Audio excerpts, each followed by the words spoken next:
Welcome to RJ classes. और आज जो हम लोग करने वाले हैं that is the Archimedes principal. देखो लास्ट वीडियो में हम लोगों ने अपथ्रस्ट किया था, अपथ्रस्ट क्यों था, कॉज, उसके कॉन्सिक्वेंसेस सब कुछ पढ़ रखा था। तो अब उसी सीरीज में जो अपने पास नेक्स्ट टॉपिक है that is the Archimedes principal. देखो एक ऑब्जेक्ट को जो हम लिक्विड के अंदर डुबोते हैं ये क्या करता है, अपथ्रस्ट क्रिएट करता है एंड देयर इज अपरेंट। देखो अपथ्रस्ट में हम लोगों ने पढ़ रखा था कि there is apparent loss in the weight of the object. Object की क्या हो जाता है, लाइटर हो जाता है। अब वही बात हमको यहाँ पे क्लियर करनी है क्यों होता है। तो ये आर्किमिडीज प्रिंसिपल स्टेट करता है। देखो स्टेट क्या करता है, आर्किमिडीज प्रिंसिपल ये बताता है कि अगर आप किसी भी ऑब्जेक्ट को किसी भी लिक्विड के अंदर कंप्लीटली या पार्शियली अगर इमर्स करते हैं so there will be apparent loss. मतलब ये टेम्पोररी लॉस है, क्योंकि फिर जैसे ही आप लिक्विड से बाहर निकालोगे ऑब्जेक्ट का जो वेट था एग्जैक्टली वही वेट मिलने वाला है। तो there is apparent loss in the weight of the object which is equal to weight of the liquid displaced। मतलब सपोज करो मेरे पास एक ऑब्जेक्ट है, हमने ये ऑब्जेक्ट ले रखा है ऑब्जेक्ट, और इस ऑब्जेक्ट को अगर सपोज करो इसका वेट कितने का है, 300 GF का है। वेट की बात कर रहे हैं, मास के नहीं।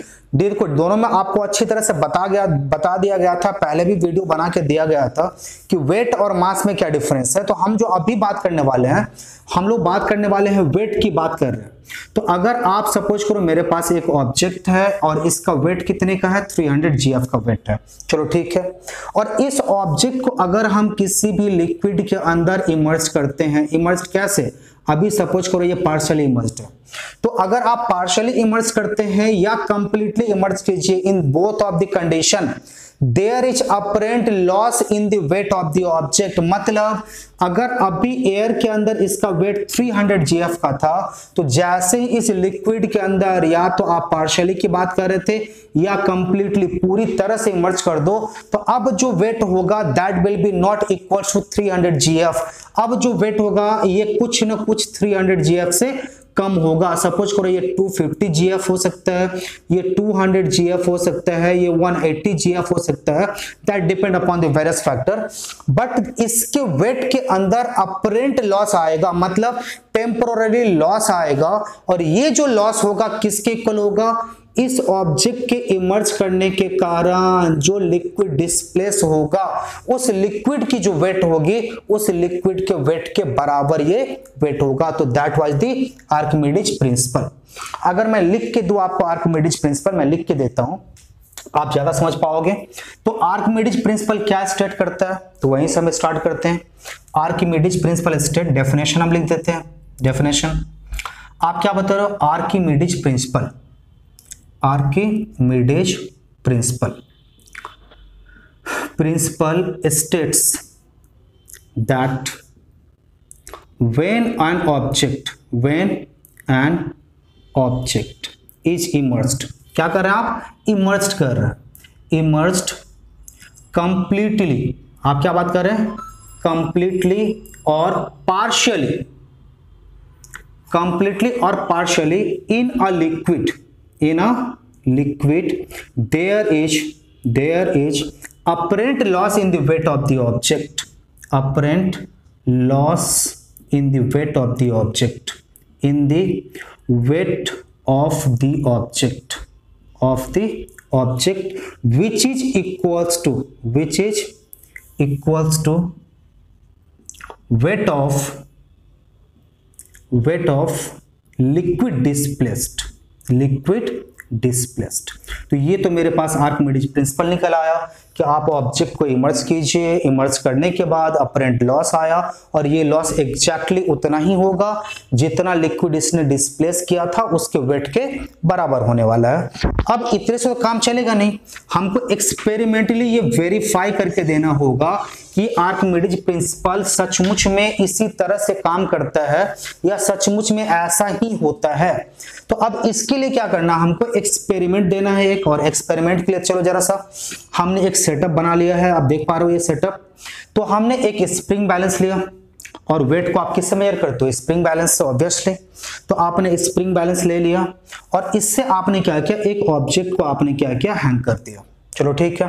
आप जब ऑब्जेक्ट को हैंग करते हैं तो ये ऑब्जेक्ट में रीडिंग कितना दे रहा है, ये दे रहा है 300 GF का। तो 300 GF हमने बोल दिया ऑब्जेक्ट का वेट है, और वेट कब, ये आप बता रहे हो कि सर एयर के अंदर है। चलो ठीक है। तो अभी तक तो कोई कहानी स्टार्ट नहीं हुआ आर्किमिडीज प्रिंसिपल वाला, क्योंकि आर्किमिडीज प्रिंसिपल तभी स्टार्ट होना है जब आप ऑब्जेक्ट को कहां डालने वाले हो, लिक्विड के अंदर डालने वाले हो, या तो पार्शियली, अगर आप थोड़ा डालोगे तो थोड़ा इफेक्ट आएगा, कंप्लीटली इमर्ज कर दोगे तो कंप्लीट इफेक्ट आएगा। तो अब आप क्या किए, सेकंड कंडीशन देखो हमने क्या किया, सेम ऑब्जेक्ट सेम अरेंजमेंट। अब इस ऑब्जेक्ट को हमने क्या किया, कंप्लीटली कहां पे डाल दिया, एक लिक्विड के अंदर डाल दिया, और हमने यहाँ पे स्पॉट बना लिया ताकि यहां से लिक्विड निकल के मेरे दूसरे कंटेनर में स्टोर हो जाए और उसके वॉल्यूम को हम इजीली मेजर कर सके। तो अब देखो जैसे जैसे हमने इसको कंप्लीटली इमर्ज किया लिक्विड के अंदर, now it is noticeable that क्या हो जाएगा, आप देख पा रहे हो कि मेरे स्प्रिंग बैलेंस का जो रीडिंग है, अब रीडिंग कितने का है, 200 GF का है। और ये 200 GF कब, व्हेन इमर्ज्ड इन लिक्विड। और इमर्ज जैसे जैसे हम करते जा रहे थे, आप देखोगे कि यहां से लिक्विड जो था, ये लिक्विड क्या हो गया, निकल के आपके पास कहां चला जाता रहा था, ये दूसरा जो कंटेनर आप रखे थे उस कंटेनर के अंदर ये लिक्विड स्टोर हो रहा था, ताकि जो हम बात कर रहे थे प्रिंसिपल के अंदर, क्या, wait of the liquid displaced. तो पहले हम ये तो फाइंड करें कि मेरा कितना लिक्विड डिस्प्लेस्ड हुआ, और इसी बात के लिए हमने एक दूसरा कंटेनर रख दिया यहां पे। तो चलो जरा सा, हम जब लिक्विड के अंदर डाले तो इसका वेट कितने का आया, 200 GF। तो यहां तक तो ठीक है। जो हम बात कर रहे थे कि पार्शियली या कंप्लीटली अगर हम इमर्ज करते हैं, so there is apparent loss in the weight of the object. बोलोगे सर ये तो सही में दिख रहा है कि अपरेंट लॉस हुआ। अब हम ये बात कर ले कि पहले 300 GF का मेरा एयर के अंदर था, और लिक्विड में डालते ही मेरा वेट अब कितने का हो गया, 200 GF का। तो मेरे पास लॉस कितने का हुआ, आप बोलोगे सर 300 पहले एयर के अंदर था, अब 200 मेरा वाटर के अंदर है, तो 100 GF का जो है मेरे पास लॉस हुआ है। अब हमको ये प्रूफ करनी है कि ये जो मेरा लिक्विड डिस्प्लेस हुआ है उसकी भी वेट जो है ये 100 GF के इक्वल ही होगा।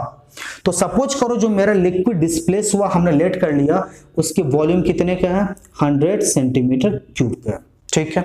अच्छा वाटर सपोज करो अगर हम ये वाटर लिए थे तो वाटर की डेंसिटी कितने की होती है, आप बोलोगे सर 1 का और 1000 का, CGS में 1 का और SI में कितने का है, 1000 का। तो डेंसिटी ऑफ वाटर की अगर बात करें तो कितने का, 1 ग्राम पर क्यूबिक सेंटीमीटर। और डेंसिटी क्या था आपके पास, अगर आप वेट निकालोगे तो मास निकाल लो, और मास को आप मल्टीप्लाई कर दो किससे, ग्रेविटी से। तो डेंसिटी का फॉर्मूला क्या था, याद है ना, density equals to mass by volume, और मास इक्वल्स टू क्या निकलेगा, डेंसिटी इनटू वॉल्यूम। तो इसका हम क्या करते हैं, मास निकालते हैं, कितना निकला, 100 इंटू 1 इक्वल्स टू 100 निकला आपके पास। और इसको अगर हम वेट में अगर कन्वर्ट करते हैं तो F इक्वल्स टू क्या होता है, mg, 100 into g equals to क्या हो जाएगा, 100 GF। मतलब जो मेरा लिक्विड डिस्प्लेस्ड हुआ उसकी वेट कितने की, 100 GF की। जो मेरा वेट के अंदर लॉस हुआ, लॉस कैसा, अपरेंट लॉस है, ये परमानेंट लॉस नहीं है। ऐसा नहीं कि आप 300 GF का एक सब्सटेंस लिए और उसको आपने लिक्विड के अंदर डाल दिया और लिक्विड के अंदर डालने के बाद आप इसका वेट 200 GF का होगा, ऐसा कभी होता नहीं है। तो फिर बिकॉज ऑफ अपथ्रस्ट इफेक्ट ये आपके पास जो वेट आया था, अपरेंट वेट आया था, ये टेम्पोररी लॉस हुआ था वेट के अंदर। और फिर आप क्लियर किए थे कि ये टेम्पोररी लॉस जो था किसके इक्वल था, जो लिक्विड मेरा निकल के आया था उसके वेट के इक्वल था। तो हमने देखा क्या, तो जो मेरा लॉस आया 100 GF का आया, और जो मेरा लिक्विड डिस्प्लेस हुआ उसकी भी वेट कितने की आई, 100 GF की आई। तो आर्किमिडीज प्रिंसिपल जो है कंप्लीटली एस्टैब्लिश्ड होता है। तो ये आपको इतना ही पढ़ना है आर्किमिडीज प्रिंसिपल के अंदर। और आर्किमिडीज प्रिंसिपल से कुछ सम्स भी आएंगे, उसको हम लोग करेंगे, न्यूमेरिकल्स करेंगे। अब देखो यहां से एक बात और आ गई कि देखो कुछ ऑब्जेक्ट को आप जब डालते हो लिक्विड के अंदर तो कुछ फ्लोट कर जाता है, कुछ सिंक कर जाता है। तो मतलब अब हमको फ्लोटेशन भी पढ़ना होगा। तो देखो जब फ्लोट करता है, फ्लोट का मतलब क्या समझते हैं, पहले ये समझ लो। फ्लोट का मतलब ही होता है कि अगर एक सरफेस पे दूसरा सरफेस मूव करना स्टार्ट कर दे, या तो कंप्लीटली या पार्शियली। सपोज करो मेरे पास ये बोर्ड है और ये बोर्ड पे हमने मार्कर रखा और ये आराम से फ्लोट करने लगे, ये मूव करने लगे आराम से विदाउट इसके अंदर डूबे हुए, तो हम इसको क्या बोलते हैं, फ्लोट करता है। तो एक सरफेस पे जब दूसरा कोई भी सरफेस कंप्लीटली मूव करने लगे, so that is called flotation. अब देखो फ्लोट करने के लिए आपके पास कंडीशन, तो आप बोलते हो कि सर फ्लोट करने के लिए आप जब अपथ्रस्ट की बात कर रहे थे तो वहां भी एक कंडीशन आया था, लेकिन जब जनरल कैटेगरी में हम बात करते हैं अकॉर्डिंग टू डेंसिटी, तो सर वहां भी कंडीशन आया था। तो हम दोनों ही कंडीशन की बात कर लेते हैं। First one is according to density, और जो दूसरा हम बात करते हैं that is according to the upthrust. फिर से हम रिपीट कर दे, अपथ्रस्ट क्या था याद है ना, किसी भी लिक्विड के अंदर अगर आप किसी ऑब्जेक्ट को इमर्ज करते हैं तो बिकॉज ऑफ दैट ऊपर की तरफ एक फोर्स लगता है and that is called upthrust. तो सपोज करो हम अपथ्रस्ट को सिंबॉलिकली हम क्या लिखते हैं, ये फोर्स है एक, तो हमने क्या लिखा एफ_बी, और ऑब्जेक्ट का वेट के लिए हमने क्या लिखा, डब्ल्यू लिखा। ठीक है। अच्छा डेंसिटी की अगर हम बात कर लें तो सपोज करो हम लिक्विड के डेंसिटी के लिए dl लिखते हैं एंड ऑब्जेक्ट दूसरा कोई भी ऑब्जेक्ट हो, आइदर सॉलिड हो लिक्विड हो फर्क नहीं पड़ता, कोई भी ऑब्जेक्ट हो, उसकी डेंसिटी के लिए हमने क्या लिखा, do लिखा। do that means density of object, dl that means density of liquid. तो इन दोनों क्राइटेरिया को हम समझेंगे क्योंकि यही दो डिसाइड करता है कि एक ऑब्जेक्ट फ्लोट करेगा या सिंक करेगा। चलिए जरा सा, तो पहले हम डेंसिटी के हिसाब से बात कर लें। तो तीन कंडीशन मेरे पास है। If the density of liquid is greater than the density of object it will float. देखो आप लिक्विड का डेंसिटी अगर ज्यादा है और ऑब्जेक्ट की डेंसिटी कम है तो फ्लोट करेगा, और कितना करेगा, जिस प्रोपोर्शन में डेंसिटी का डिफरेंस आएगा उसी प्रोपोर्शन में फ्लोट करेगा। ये पहला कंडीशन, ये कंप्लीट फ्लोटेशन होगा। दूसरा कंडीशन अगर हम बात करें, if the density of liquid is exactly equals to the density of object, तो फिर इस कंडीशन में कैसा होता है, आप देखिए हो इसका प्रैक्टिकल एग्जांपल घर में। तो इस कंडीशन में क्या होगा, जो आपके पास ऑब्जेक्ट होगा लिक्विड के अंदर कंप्लीटली फ्लोट करता रहेगा। सपोज करो ये मेरा ऑब्जेक्ट है, लिक्विड के अपर सरफेस के बराबर आपके ऑब्जेक्ट का अपर सरफेस रहेगा, मतलब आपका ऑब्जेक्ट पूरी तरह से लिक्विड के अंदर रहेगा और लिक्विड का अपर सरफेस एंड ऑब्जेक्ट का अपर सरफेस दोनों एक जगह फ्लोट करता रहेगा। ये ऑलमोस्ट लिक्विड के ऊपर नहीं आ पाएगा। इस कंडीशन में क्या था कि जो ऑब्जेक्ट आपने लिक्विड के अंदर डाला है तो according to proportion in the difference of the क्या होगा, डेंसिटीज, आपका कुछ पोर्शन ऑब्जेक्ट का लिक्विड के अंदर रहेगा, कुछ ऊपर रहेगा, और जैसे जैसा ये प्रोपोर्शनल डिफरेंस आएगा ये ऊपर की तरफ बढ़ता जाएगा। हो सकता है कि पूरा का पूरा ऑब्जेक्ट लिक्विड के ऊपर रहे, लेकिन जब मेरे पास इक्वल डेंसिटीज है इस कंडीशन में क्या होगा, आपका ऑब्जेक्ट पूरी तरह से लिक्विड के अंदर रहेगा, सिर्फ अपर सरफेस जो ऑब्जेक्ट का है विजिबल रहेगा। जैसे आइस का एग्जांपल ले लो, वाटर की डेंसिटी कितने की 1, आइस का 0.9, करीब करीब कभी कभी इंप्योरिटीज रहा तो इससे आगे भी एक्सीड कर जाता है। तो हम इन दोनों को करीब करीब एक जैसा ही समझते हैं। तो कैसा होता है, जैसे आप वाटर में आइस डालते हो पूरा का पूरा आइस क्या हो गया, वाटर के अंदर चला गया, सिर्फ अपर पोर्शन जो है दैट इज विजिबल। ये और तीसरा कंडीशन अब तक आप समझ गए होंगे, if the density of the liquid is less than density of the object. So इस कंडीशन में क्या होगा कि ऑब्जेक्ट आपका सिंक कर जाएगा, ये सिंक कर जाएगा। जैसे एक छोटा सा एग्जांपल ले, अगर हम एक आयरन नेल को, आयरन ऑब्जेक्ट को अगर हम वाटर के अंदर थ्रो करें, वाटर के अंदर फेंके, वाटर के अंदर डुबोएं, आप बोलोगे सर क्या होगा, सिंक कर जाएगा। क्यों सिंक कर जाएगा, क्योंकि आप बोलोगे सर वाटर की डेंसिटी जो है 1 की है वाटर की, और आयरन की जो डेंसिटी है ये 7.8 से लेके 8 के आसपास की होती है। तो बोलोगे सर आयरन की डेंसिटी ज्यादा है, वाटर का डेंसिटी कम है, तो ये सिंक कर जाएगा। But same piece of iron जब दूसरे लिक्विड में, सपोज करो आपने बात कर रहे हैं क्या, मरकरी की, Hg मरकरी की, तो मरकरी की अगर बात करोगे 13.6 के आसपास इसकी डेंसिटी होती है, और आयरन की डेंसिटी कितने की 7.8। देखो फिर लिक्विड पे फर्क पड़ रहा, डेंसिटी पे फर्क पड़ रहा।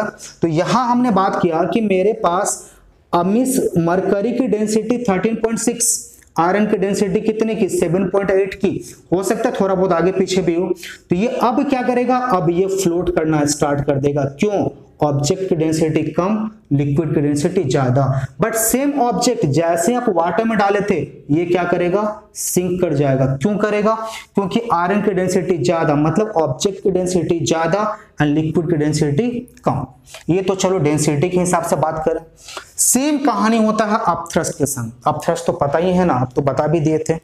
अब सपोज करो सेम कंडीशन यहाँ पे, अब ज्यादा डिस्क्राइब नहीं करेंगे, अब समझ चुके हो। अगर आपके पास अपथ्रस्ट ज्यादा है तो ऑब्वियसली अपथ्रस्ट ज्यादा है तो ऊपर की तरफ ज्यादा धकेलेगा लिक्विड को। लिक्विड जो है ऑब्जेक्ट जैसे मींस इमर्ज करोगे ऊपर की तरफ, ये क्या करेगा, फोर्स लगा के ऊपर की तरफ पुश करेगा ऑब्जेक्ट को, तो ऑब्जेक्ट नीचे नहीं आ पाएगा। अगर नीचे नहीं आ पाया मतलब व्हाट, ऑब्जेक्ट आपका ऊपर जा रहा मतलब फ्लोट करेगा। तो if the upthrust is greater than the weight of the liquid, sorry wait of the object, तो ये क्या करेगा, फ्लोट करेगा। फ्लोट करेगा, कंप्लीटली फ्लोट करेगा। जिस प्रोपोर्शन में क्या हो जाएगा, वेट एंड अपथ्रस्ट का डिफरेंस रहेगा, उससे अकॉर्डिंग क्या करेगा, ये फ्लोट करता रहेगा। दूसरा कंडीशन फिर आ गया, if the upthrust is equals to the weight of the object, फिर वही कंडीशन आ जाएगी जो यहां हम बात कर रहे थे, आइस वाला कंडीशन। मतलब आपका पूरा का पूरा ऑब्जेक्ट लिक्विड के अंदर, सिर्फ अपर पोर्शन जो है ऑब्जेक्ट का, दैट विल बी विजिबल। तीसरा कंडीशन की अगर हम बात करें, इफ द अपथ्रस्ट इज क्या हो जाएगा, less than the weight of the liquid, so इस कंडीशन में क्या करेगा, ये सिंक कर जाएगा। तो ये तीन कंडीशन आपके पास according to upthrust and according to the density, ये फ्लोटेशन के लिए आ गया आपके पास।